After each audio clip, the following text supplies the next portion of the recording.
Stephen Shaw is a data scientist turned documentary maker of documentary Birthgap. I've only seen the first part of the documentary because the second part is not free.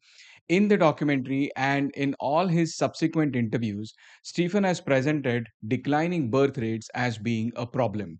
But he has not clearly defined as to why that is a problem. What is the scope of that problem? Is it a global problem or is it for certain countries or ethnicities? Is he concerned about extinction of our species or is he concerned about disappearance of certain cultures or countries? Or is he concerned about unplanned childlessness and wants to help people who want to have children but can't have them? Or is he just sad to see fewer children being born? Stephen has always switched between these problems to suit the convenience of the context at the time. Recently, he was interviewed along with Hungary's former president, Katalin Novak, and both of them do the same switching and jumping again. The interview started with Roman Empire. Talking about Elon, he referenced in one of his interviews, I think it was with Lex, is that the Roman Empire, one of the reasons, if not the reason, that it ceased to exist is population decline. Well, they introduced taxes. There's speeches are recorded where they cite if you only had one child, I think you paid maybe a 25% tax premium.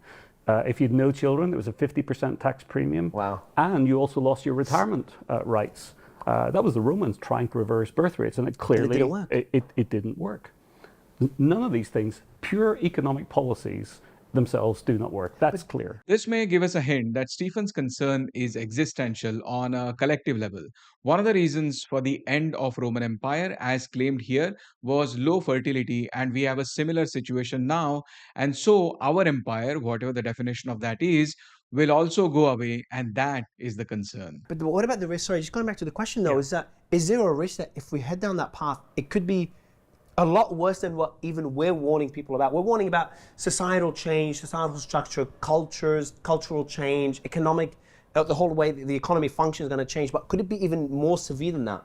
I worry that there will be a gloom, global gloom. If you imagine, we're used to reading news stories that the world's population has added another billion people.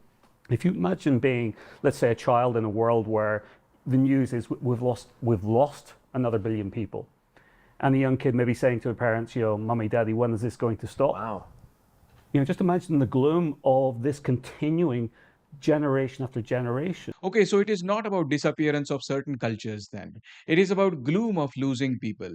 Gloom is unhappiness. Note how Stephen frames this as loss of a billion people. What does that mean exactly? In the context of low fertility, it would mean a number of things. One is the potential people who could have been born were not born because of low fertility. Or two, it could mean dying out of a billion people having lived their natural life. Or it could mean a mix of the two.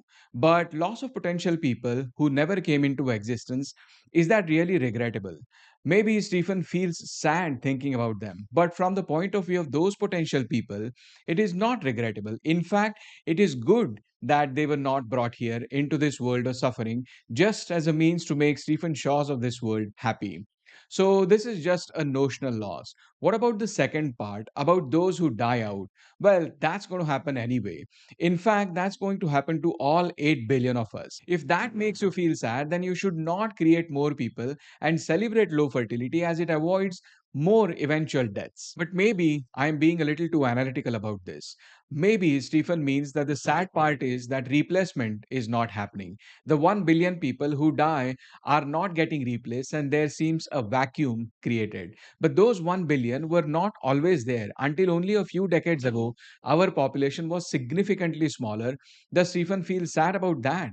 And Stephen is not invoking economic argument about pensions and healthcare for the elderly and so on. He is talking about the gloom that the child will feel. The point is, you cut it any way you like, it does not make sense. So it looks like an appeal to notional emotive loss. But maybe there's something else to this. Let's see what he says further. Now, I agree with you. This is not about extinction. There will be new societies, ones who prioritize having family, that will ultimately stabilize populations and perhaps grow again. So this is about saving civilizations, saving nations. And I do believe, sadly, that not all nations are destined to survive this. So he nullifies his own point here of the gloom he was talking about only seconds ago. Moreover, extinction is also not a concern. It's about saving cultures and nations. But cultures will change and mutate anyway, and national boundaries are not constant either. To try to keep them as they are is something we do have an urge for. I feel that urge for my own mother tongue, Marathi, but we can't let that sentiment override the reality of suffering. This notion of arresting cultural change as a reason for arresting low fertility raises more questions than it answers. For example, loss of cultural or national identity is painful for a person experiencing it. But if there is no person created to have that identity in the first place, then who is that a loss for? Should we create more people capable of real suffering to maintain those notional identities? Anyway, further in the interview, they conveniently switch from global level to South Korea as and when it suits them. Let's see what they say. What do you mean by that? Like, what nations? Let's direct. We can cut it afterwards if you want. But what do you mean by that statement? Yeah, I have to be honest. I will. I do not think that South Korea is going to survive this. And that's sad. That makes me want to help South Korea even more. What do you mean? What do you mean doesn't survive this? What happens to South Korea then? If you look at the numbers for South Korea, birth rates halving every 20 years, it means that a South Korean today, for every 100 South Koreans today, you're going to have 4 great-grandchildren. 4. From 103 generations down to only 4. Wow. If you look at that rate of decline in a society, you talked about how things are going to change. You're going to have a tiny community in this country set up for 30, 35 million people. Everything's going to change at that point. And I don't know geopolitically if it's going to survive. That's got to be a risk. And I don't know if there's some other community within South Korea, I don't know if they exist, but those who do prioritize families will suddenly rise again. I suppose I should say it will be a new South Korea, it'll be a new culture, it'll be a new society that would emerge there. But it's not just South Korea, that's the one I think that we should focus on most. And Okay, so there are many things Stephen is mentioning here. One is he just means what he says on the tin, that some South Koreans are not having enough babies, and so they would be replaced by other South Koreans who are having enough children if they are. Or two, South Koreans are not having enough babies and they would be replaced by someone else. That someone else could be North Koreans whose fertility rate is also well below replacement level. I mean, Kim Jong Un is having problems of his own to replace his own human fodder, or by someone completely different. So the question is, if South Koreans aren't having enough babies for their own reasons, why is it bad for South Korea? In fact, is it not good that so many potential South Koreans who would have come into existence are spared from the suffering of their life? If one really cares for South Koreans, then one should rather be celebrating the low fertility rates over there. But there is one scenario where we should regret the low fertility rate in South Korea, and Stephen alludes to it only indirectly when he says geopolitically. This is due to their smaller population. North Korean military invades them under the current regime. This will be regrettable not because South Korea ceases to exist, but because so many South Koreans who were under liberal democracy until now would be pushed under an unjust dictatorship. But if you look at the people with whom Stephen supporters and Kathleen Novak supporters are friends with, you would doubt if that is the central concern here. I was really being tough, and so was he. And we would go back and forth, and then we fell in love. Okay? No, really. He wrote me beautiful letters, and they're great letters. We fell in love. Moreover, breeding competition is not a solution for a warmongering dictatorship. Also, this concern of war and North Korean invasion is a concern only for South Korea, which happens to be a low fertility country both in replacement terms as well as relative to North Korea, which in and of itself is below replacement level. But who is hungry in war against? Which dictator are the European nations fighting? What about the US? You could argue that the US is indirectly in war with Russia, but interestingly, Russia is struggling with its own fertility woes. A recent video by Joe Blogs explains this. If we consider total births minus total deaths plus total immigration, that is people coming into the country, minus total emigration, that is people going out of the country, then we get the increase or decrease in population of a given country. Joe Blogs compares Russia with that of the US since the start of 2024, and let's see what he says. The number of people in Russia is reducing by 2,109 people every single day. And what that means is that since the start of January 2024, the Russian population has reduced by 533,577 people, which obviously represents a problem from an economic point of view because those people are no longer contributing to the Russian economy. Now, just to put those figures into context, I thought it was worth comparing them against what's happening in the USA. The population in the USA is increasing by 5,186 every day. And since the 1st of January 2024, the population has increased by over 1.3 million people. This should make people like Elon Musk happy, at least for the near term.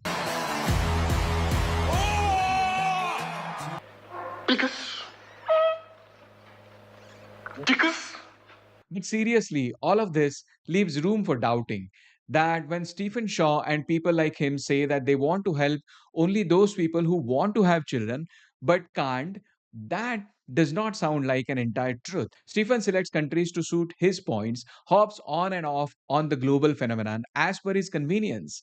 But underlying to all of this is his subjective notion of gloom and the notion of resisting cultural change. Now, the economic problems due to low fertility rates cannot be denied, but Stephen tends to sugarcoat it with rhetoric of unplanned childlessness and in some way of helping people. Why not be honest about it and say the way it is and say that I feel sad about it and it hurts economy? 30th International Population Conference will be taking place from 13th to 18th July of 2025 in Brisbane, Australia. It is organized by International Union for Scientific Study of Population. Registration starts from 15th of January 2025, so a bit early as of yet, but if you want to submit any papers or abstracts, it might be a little too late as the deadline for submitting papers is over. The whole timetable is on the screen and I will include the link in the description. Teaching Philosophy is a peer reviewed journal on the topics of philosophy. In its forthcoming December issue will be a review of Amanda Suknik and Mati Hairi's book Antinatalism, Extinction, and the End of Procreative Self-Corruption. It is written by Stephen J. Firth and gives a good idea of what the book is. It's a good four-page summary come appreciation of the book, except a small part where Stephen is talking about the focus on suffering. He says their position, in the sense author's position, seems vulnerable. Suffering is necessary for humans to develop morally.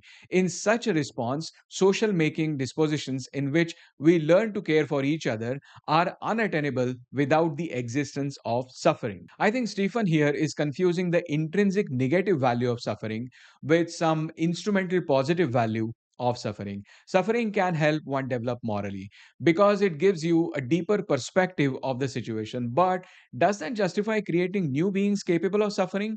The suffering during Nazi raids of Jews brought out some of the beautiful literature, like, for example, that of Anne Frank. But can we say that in order to produce more Anne Franks, we should have Nazi regimes again? Another point Stephen brings up is that of a necessary consequence. The existential suffering experienced by many sentient creatures is a necessary consequence of the sort of things that sentient creatures are, in much the same way that greenness is a necessary consequence of the sort of things that most plants are. And again, I can't see how a necessary consequence justifies the cause of that consequence.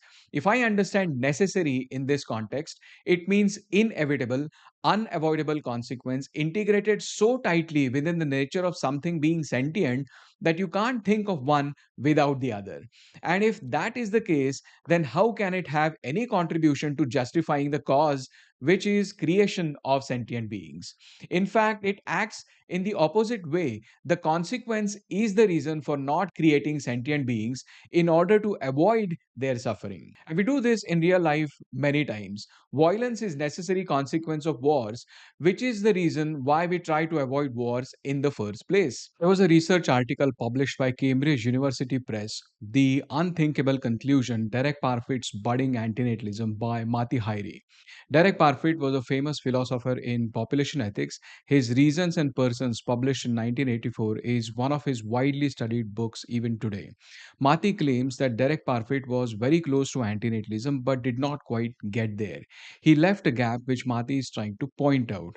Parfit agreed that we should not bring lives that are not worth living into existence, but he did not apply that to all lives and therefore did not reach antinatalist conclusions. Mati argues that if we have a child, there's a small probability that that child's life might not be worth living for that child. But let's say that that small probability does not realize, and so we have a child who lives a life worth living. But then that child will have children of its own, and given virtually infinite generations, there will be a child in that line of descendants whose life will not be worth living. This is a factual claim and forms the first part of the gap Mati is trying to point out. The second part is normative in the sense of rightness or wrongness of having such a child. Let's say that you had a child and that child in turn had its own children and so on. The cycle continued for 100 generations. The child born as 100th generation turned to be a life not worth living. So all the 99 ancestors before that benefited from the suffering of that one child whose life was not worth living. This is a situation similar to the story in Those Who Walk Away from Omelas, where all the citizens of the town of Omelas are enjoying their lives at the cost of suffering of one child. Mati does not mention this analogy in the paper, but that is the point. It does not look right to subject that child to live a life not worth living as a sacrifice for his 99 ancestors. That's the normative claim in the second part of the gap, which, when filled in, takes us from Parfit's position to antinatalist conclusion. Now, Mati does this more formally in terms of diagrams and syllogisms of premises and conclusions, but that's the main point of his paper. I try not to cover personal blogs, but sometimes something so good comes up that I have to give them the credit. An article by someone called Kevoch was written on their Substack, Antinatalism, a philosophical case of procreation. Now, as often is the case, I'm definitely saying that name wrong, but let's focus on the arguments for now. The article is worth archiving and sharing as it is a nice way to introduce antinatalism. It explains David Benatar's asymmetry without going too much into details and without using any diagrams. Even if someone were to experience a life filled with pleasure, that pleasure does not outweigh the fact that in order to experience it, they must also endure suffering. The asymmetry between pain and pleasure thus forms the foundation of the antinatalist argument. It is better not to exist because in non existence there is no harm, while in existence, harm is inevitable. There's a good bit of attention to how much suffering there is. Cabot's claim is that suffering is not an aberration or an accidental feature of existence. It is built into the very structure of life. Cabot also touches upon the consent argument. He compares other areas of life where consent is so important, but we just disregard it when it comes to procreation. Cabot looks at the deprivation argument for the potential being. Non existence is not a state of being, it is simply the absence of being. There is no potential person who is waiting in the wings, eager to experience life, but cruelly denied the opportunity by our choice to not reproduce. The non existent do not suffer from not being brought into existence. Keboch invokes optimism bias while refuting the myth of good life. The notion of a good life is therefore largely a myth sustained by psychological biases and cultural narratives that obscure the harsh realities of existence. When we consider life without these distortions, we see that suffering is not an occasional feature of life, but its constant companion. Given the ubiquity of suffering and the finality of death, it is difficult to justify the claim that life is on the whole a good thing. So from all this, Kevoch comes to conclusion of moral responsibility and the ethical case for antinatalism. If we take seriously the moral principle that we should not cause unnecessary harm, then we must conclude that it is wrong to create new life. The last part where Kevoch talks about what antinatalism is not is very interesting. Antinatalism is not an endorsement of suffering, despair, or hopelessness. Antinatalism is not misanthropy. It does not arise from a hatred of humanity. Antinatalism is not suicidal. It does not suggest that those who already exist should end their lives. Antinatalism is not nihilism. It does not claim that life has no value or meaning. Antinatalism is not anti progress. It does not oppose efforts to improve life of those already living, nor does it deny the importance of social justice, scientific advancements, or the alleviation of suffering. Antinatalism is not a rejection of life, but a recognition of its inherent suffering and the moral responsibilities that come with that recognition. Now, this is all really good work. But I can't stop from saying that Keboj could have extended this beyond just humans to include all sentient beings. Even then, this is such a good article. If you don't have time or energy to go through the dense Benatarian work or all aspects of antinatalism at once, this article can be your starting point. So, thanks to Keboj for writing this. 95th episode of the Exploring Antinatalism podcast was released. It was an interview of Tim Oseckas, who is an Australian nurse and has switched careers from psychiatric nursing to the field of sexual reproductive health care. So, we have someone who is not only philosophically literate in antinatalism but is also doing it in practice. In the interview, they talk about a lot of things that Tim has done, like his animal rights activism, his veganism, Buddhism, his contributions to antinatalism magazines, and also his short stint in politics. Tim is a Zapfian expert. He has read a lot of work of Peter Wiesel Zapfe and also was instrumental in getting Amanda in touch with Ryan Scholler, who is translator of Zapfe's book On the Tragic from Norwegian into English language. All in all, it was very entertaining interview, and Amanda also made an announcement that the Exploring Antinatalism podcast will be reaching its 100th episode by end of the year. So looking forward to all those 5 episodes to come. Lawrence Anton and a few others along with him, including Danny Shine, were out on London streets doing antinatalism activism. There's a series of videos showing their experience. Lawrence met a couple of punk artists. This, by the way, made me Google the term punk. I mean, I knew it was some kind of music which I was not into, but didn't know the details. Anyway, these two men actually agreed with antinatalism. The first part is the conversation that they had with Lawrence about antinatalism. There was a bit of a street quarrel in the second part where a man invoked God and abortion and whatnot, and also suggested that antinatalists should kill themselves. This sort of certified their effort. I mean, how can there be an antinatalist activism without someone suggesting to kill yourself? Jokes apart, the third part was even more interesting as someone who identified as a Christian brought up good points against the position of antinatalism. This was a great exercise by Lawrence and everyone involved, and I hope we get to see more of this. There was also a video, Should I Have Kids, on a small channel, The Disagreement. It was discussion between Heather Hauser, a professor at University of Texas Austin, and Liz Brunig, who is a staff writer at The Atlantic. Now, the discussion mainly revolved around the relation of having or not having children to climate change, but occasionally Benatar and philosophical reasons also came up. Both ladies' approach was quite unsatisfactory, unfortunately, when it came to philosophy of antinatalism.